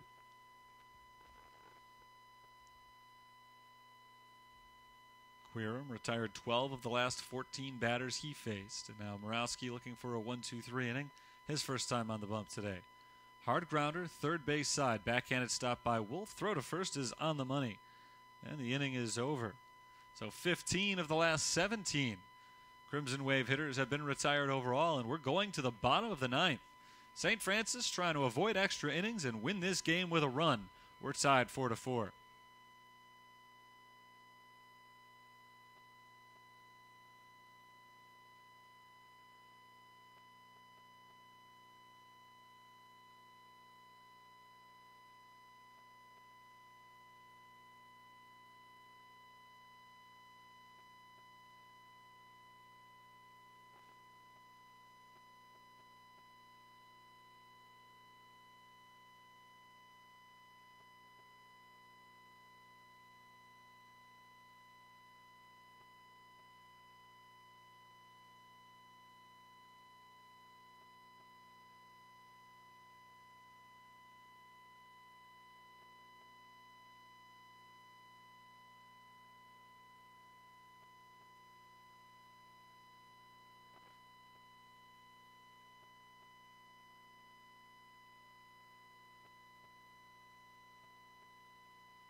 Bottom of the ninth inning. Saints trying to win this game with a run as they are tied 4-4.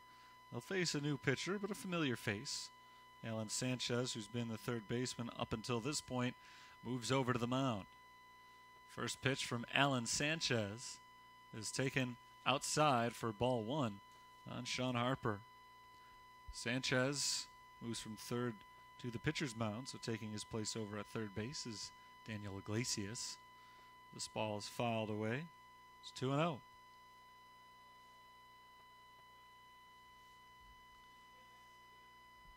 Harper today 1 for 3 with a fourth inning single. Ball low and in. It's 3-0. Or 2-1 rather. Sorry, 2-1 right now on Harper. Alan Sanchez appearing in his fourth game as a pitcher. He has no record and a .579 ERA. In 4 2/3 innings, he's allowed 3 runs on 5 hits. As he misses low and outside. Now it's 3-1. Sanchez has 6 strikeouts, has not walked anybody in 4 2/3 innings of work so far this year. There's a high fly out to deep left field, down the line for Harper, back to the warning track, and it stays in the yard as the catch is made out in deep left field by Zach Verda. Just missed it. Harper almost ended the game with that swing. Came up about 5 feet short. He is out number 1. Here's Bailey Schultz. Saints have not led in this game. They took the opener of this doubleheader 9-4. Trying to make it a clean sweep of Calumet. Bailey Schultz takes ball 1 low. Schultz is 0 for 2. He has walked and scored a run.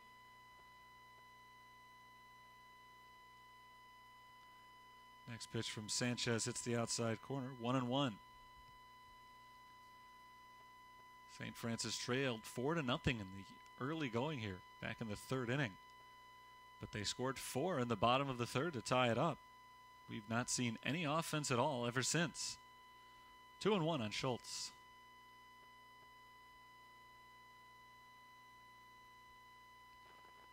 There's a ball outside. 3-1 the count.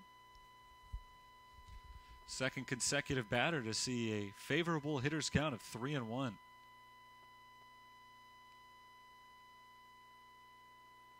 And this time Sanchez misses outside for ball 4. So the winning run reaches base here. It's the 4th consecutive inning.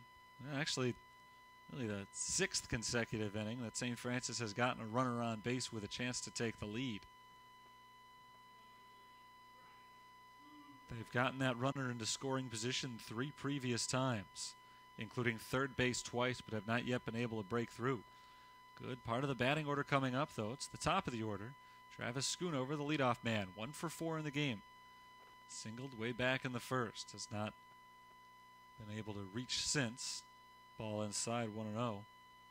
Save for a fielder's choice in the 3rd that led to him scoring a run.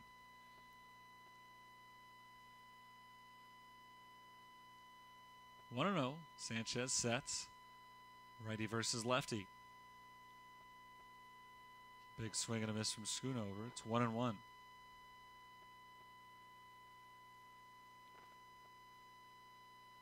Good speed over at first base.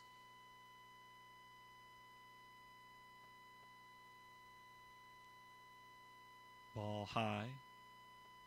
2 balls, 1 strike.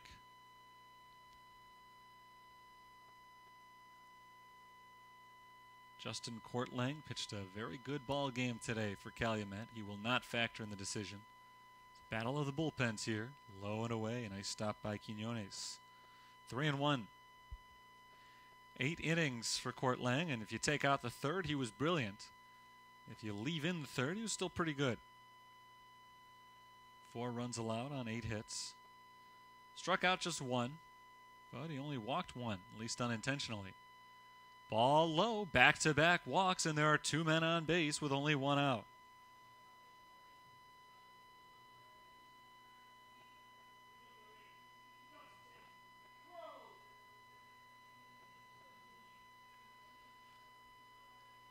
It's been an interesting inning for St. Francis so far. Sean Harper started things off with a fly ball that just barely stayed in the park, nearly ended the game right there. It was caught on the warning track by Verda.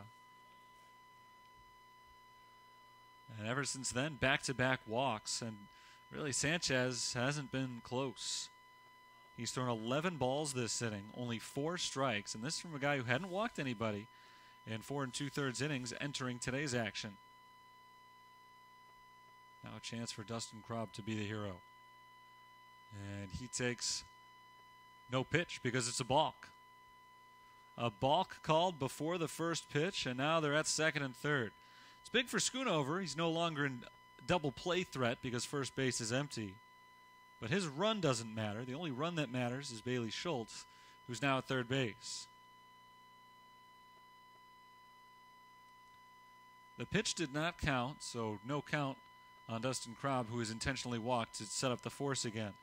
So the bases are loaded on 3 walks, 2 of them unintentional, and the last one on purpose. And now here's Joe McGuire. Well, an interesting move. With only 1 out, they wanted to get the double play in order. You can understand that. But on the other hand, Joe McGuire coming up now, and he's been the hottest hitter in this game for St. Francis. He's swung the bat very well. 2 hits, including a 2-run double, and also a deep flyout. And he just needs one of those right here. A flyout would do it. Ball 1 low on McGuire. The other problem is, for a pitcher who really hasn't been able to throw any strikes, now 12 of 16 pitches have missed the zone. A walk, a hit by pitch, or a wild pitch ends the game in St. Francis's favor. Instead, it's a pop-up, shallow center field. Reyes comes in. It's not deep. Reyes makes the catch, and no chance to score from third base. So the runners hold. Huge out recorded right there by Alan Sanchez on a 1-0 count. McGuire pops out to center field, and out's up to Jake Lasota. Lasota is 1 for 3, an RBI single in the third. He has flown out to right, lined out to short, and dropped down a sacrifice bunt.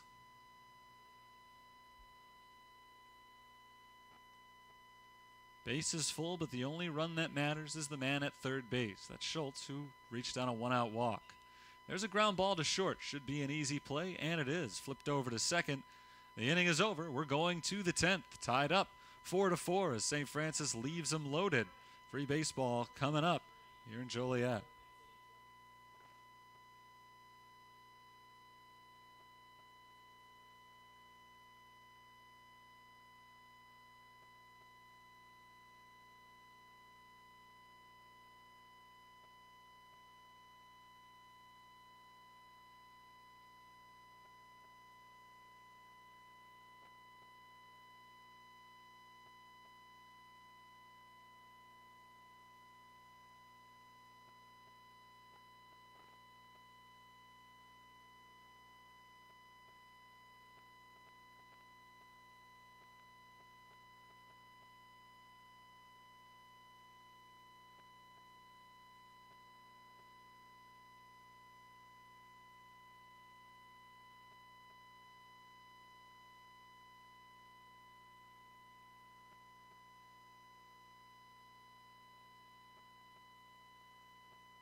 We're into the top of the 10th inning as Diego Quinones leads things off for Calumet St. Joseph. He swings the first pitch from Hunter Morawski and fouls it off to the right side. Quinones is 2 for 4 with a couple of singles and a run scored. Neither team has scored since the 3rd inning. Both teams have had their opportunities, although primarily St. Francis. Swing and a miss at a high fastball. It's 0-2. Calumet had their chances early. They left 2 men on base in each of the first 3 innings. I think both clubs are probably a little bit frustrated to be playing in extra innings because they both have left so many potential runs on the base paths. That ball flipped out to right field and down for a hit. Quinones is aboard. The leadoff man reaches for Calumet for the first time since the 5th inning. That brings up Alan Sanchez, the pitcher. Sanchez played most of the game at third base, came on to pitch in the bottom of the 9th, and was a little bit shaky. He walked 3, but then got a pop out and a ground out to end that threat. Both teams have left 9 men on base through 9 innings. Again, for Calumet, those mostly came early. 2 runners left on in each of the first 3 innings as Sanchez drops down a bunt. First base side, scooped up by the pitcher Morowski. Backhanded flip to first is in time for the out. Quinones up to second base. Go ahead run for the Crimson Wave is in scoring position with 1 out in the top of the 10th.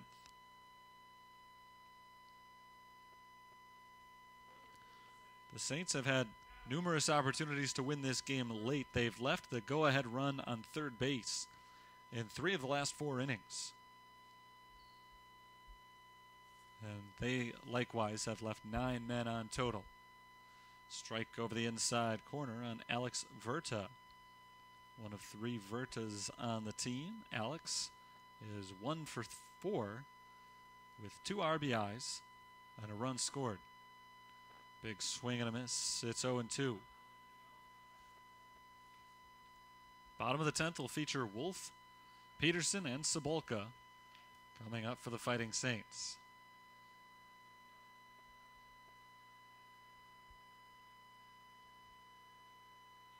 Ripped down the left field line, just foul. Saints dodge a big bullet there.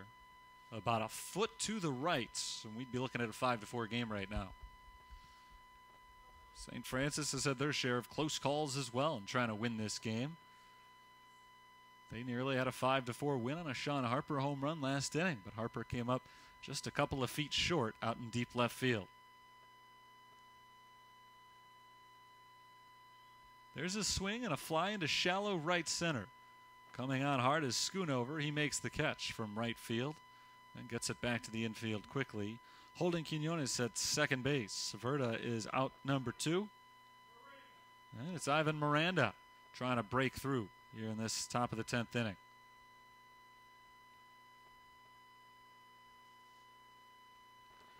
Miranda has been on base twice today, a couple of singles. He's 2 for 4. 12 hits in the game for Calumet. Actually, 13 now. Ball high, 1-0. Picked up their 13th earlier this inning. The Saints have 8. 1-0. Upstairs, 2-0. For the Crimson Wave, though, 8 of those hits came in the first 3 innings. Ever since then, the pitching for St. Francis, whether it's been Michael Quirum or Hunter Morowski, has been lights out. 2-0. Off the inside corner, 3 balls and no strikes. Noah Miller is the man who waits on deck. 2 outs, a runner at second base, top of the 10th inning. Ball 4, 4-pitch walk. First walk issued by Morowski today. Entering the game, he had walked 6 in only 6 innings, so it's been a big problem for him throughout this young season. But so far in this game, he had been perfect in that regard. He got his first 5 outs without issuing a free pass, but this one comes on just 4 pitches to Ivan Miranda. Runners at first and second, 2 outs for Noah Miller. Miller hasn't posed much of a threat in the batter's box in this game, save for dropping down bunts. He entered play at 2 for 15 on the year. He's doubled his hits total, but without swinging the bat. Both of his safeties have been bunt singles. He takes the ball outside. That's 5 straight misses from Morowski. 1-0 on Miller. Saints are wary of a bunt. Jonathan Wolf playing in at third base in front of the back. Ball high. Miller has not shown any inclination towards bunting in this at-bat. He also has not needed to, with the first 2 pitches missing the strike zone from Morowski. 2-0. There's a swing and a little blooper out to center field. Stepping back now and making the catch is Bailey Schultz to end the inning. Calumet puts together a little bit of a threat, but they don't come through, leaving runners at first and second. We go to the bottom of the 10th. St. Francis has another chance to win the ball game, tied up 4-4.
Jonathan Wolf set to lead off the bottom of the 10th inning for the Fighting Saints, tied with Calumet College of St. Joseph, 4-4.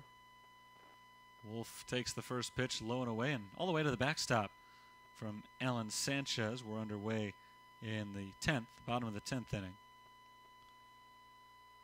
Wolf is 0 for 1, grounded out to short, his only time up today. He takes a strike over the outside corner. Wolf came on as a defensive replacement when Josh Tesh was pinch run for back in the 6th inning. He's been playing third ever since. He swings and pops it up. Shallow center field. Reyes comes in. Center fielder gets to the spot and makes the catch. 1 up, 1 down in the bottom of the 10th, and that brings up Johnny Peterson. Peterson is 0 for 2. He's popped out and grounded out. Since then, a sacrifice bunt and an intentional walk to his ledger, although the walk back in the 8th inning wasn't actually him at the plate. They pinch hit for him with Anthony Farron. Farron was intentionally walked. Peterson came back in as the pinch runner, and they're stuck with him in that spot the rest of the way now. Ball high, 1-0, which is to say that Farron is no longer available to come back in. He's been used up as the pinch hitter. Ball outside. And the count is now 2-0.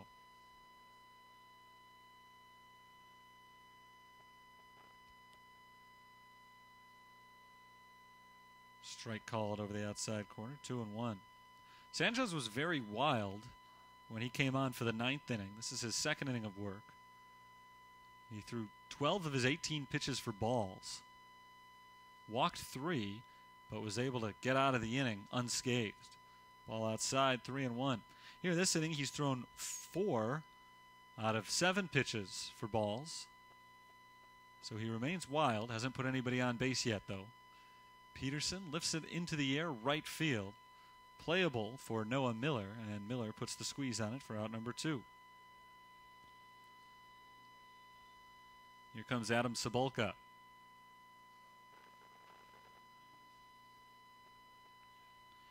Cebulka is 0 for 4 today. He's flown out to right field twice. He's grounded out. And with the go-ahead run at third base and 2 outs back in the 8th inning, he popped out to first base.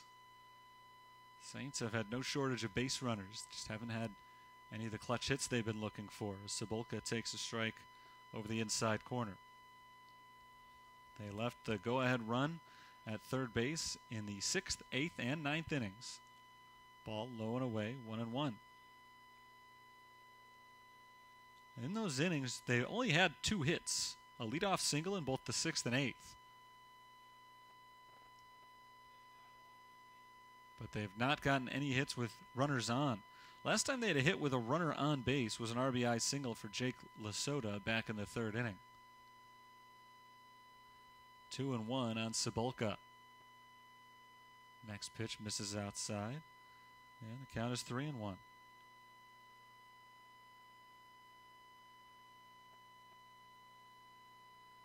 They are 0 for their last 9 with runners on. There's ball 4 outside, so a chance to break that streak right here. Sean Harper will bat with the winning run at first base. That's the 4th walk, 3rd unintentional for Alan Sanchez in an inning and 2/3.